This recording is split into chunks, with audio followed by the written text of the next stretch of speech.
बिथांनिसिम रोजा रोजा साबायखर बावहरनाय जाबाय।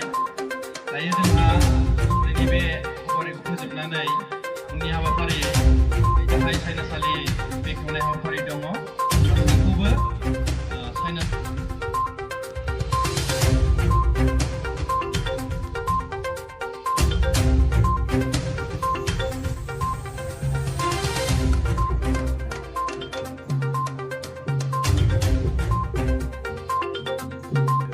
आङो सिगांनो नोंथांमोनसिम आंनि खुलुमनायखौ आं जासिहरबाय।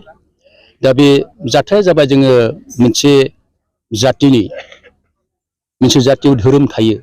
दा धोरोमनि सिनायथि हिसाबै जों सिगांनो जोंनि जे कार्यकुसि जानायनि सिगांनो बे बुस्थुखौ जोङो बिरहोनो गोनां जाना फैयो। आरो लोगोसे जों नैबे समाव जों खोनानो मोनदों जिहेतु नोंथांमोननि नैबे बोसोरसाला जथुम्माजों लोगोसे सिलभार जुबलिबो बेयाव सेलेब्रेसन खालामनाय जागोन होननानै। नंगौ, बे जाबाय जोंहा उदालगुरि डिस्ट्रिक्ट बाथौ गौथुमा बोसोरफ्रोमबो बिदिनो जथुम्मा जाबाय थायो।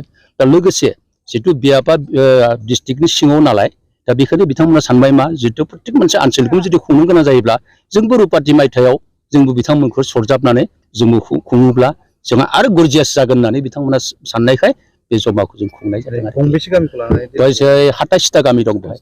आरो मा हाबाफारि लानाय जागोन? दा बे हाबाफारियाव जों कार्यकुसि लिरनाय दङ, बेखौ आं बारा गोसोआव गैजोबा। बेबायदिनो सोलिलांबाय थासिगोन आरो।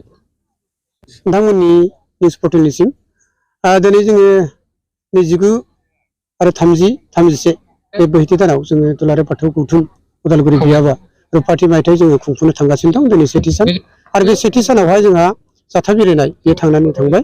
बेजों लोगोसे जोङो जिल्लाखौबो जोङो सरजाबफादों। बिथांमोना 32 बोसोरसालिया जथुम्मा जानानै दं आरो बेखौ जों सरजाबफादों। दा बेवहाय जोङो माखासे एजेन्डाफोरखौ जों लानाय जादों। बेयो जाहैबाय स्पिरिचुवेल एजेन्डा आरो बिदि कालचारेल श' आरो बिदिनो जोंनि माखासे हारिमुआरिफोरखौबो जोङो लाफानाय जादों। दा बेनि जिखिनि उद्देश्य, बे उद्देश्यआनो जाबाय सारा जोंनि बर'फोरनि जि बाथौ धोरोम, मोनसे समावथ' बाथौ धोरोमानोमोन। बे बाथौ धोरोमा मोनसे समावहाय गुबुंले जानायनि थाखाय गुरुदेब कालिचरन ब्रह्मआ मा खालामबाय? गुरुदेब कालिचरन ब्रह्मआ ब्रह्म धोरोमनि दिक्षा लानानै ब्रह्म धोरोम बर'नि गेजेरावहाय फोसावदों। दा बेनि सिगां जोङो गासिबो बाथौआनोमोन आरो बिनि उनावहाय जोङो फोसाबनाय खान्थिजों दुलाराय बाथौ गौथुमा एबा उदालगुरि बियाबा 1997 मायथाइयाव बियाबा आफाद हिसाबै एबा मा होनना बुङो गौथुम हिसाबै जोङो मोनसे फोसाबनाय एबा जायखौ जों दा बिबार बाथौ एबा दुलाराय बाथौ गौथुम मुं दोननानै जों खामानि मावदों। बे मोनसे श' जानानै जोंनि गेजेराव फैदों। दा बेवहाय जोङो माखासे गोनो गोथो सानबाबो गासैबो जोङो न' डाउट जों बुंनो हागोन जे बाथौ धोरोमानो माने बर'नि गुदिमोन आरो बे धोरोमानो बर'नि गिबिसिन आरो आंगोसिन धोरोम। नाथाय सम आरो माखासे सुबुंनि फान्दायनायाव जोंनि माखासे सुबुंफ्रा गुबुन धोरोमाव थांदों। दा बेवहाय जोंहा बेखौ जेबो बुंनो गोनां गैया। माने फान्डामेन्टेल राइट इन्डियान कनस्टिटिउसन 25 आरो 28 आव स्पष्ट भाबै लिरनाय दं जे बयबो धोरोमारिफ्रानो right to freedom of religion, right to speech. बेबायदि हिसाबै जों जाय जेराव थांदों जोंहा बेखौ बुंनो गोनां गैया। खिन्थु एज ए जाथि हिसाबै, एज ए बर' हिसाबै जोंहा बे बाथौ धोरोम बेखौ जों हमथानांगौआ साफ्रोमबो बर'फोरनि मोनसे हाबाफारि होननानै जों सानो।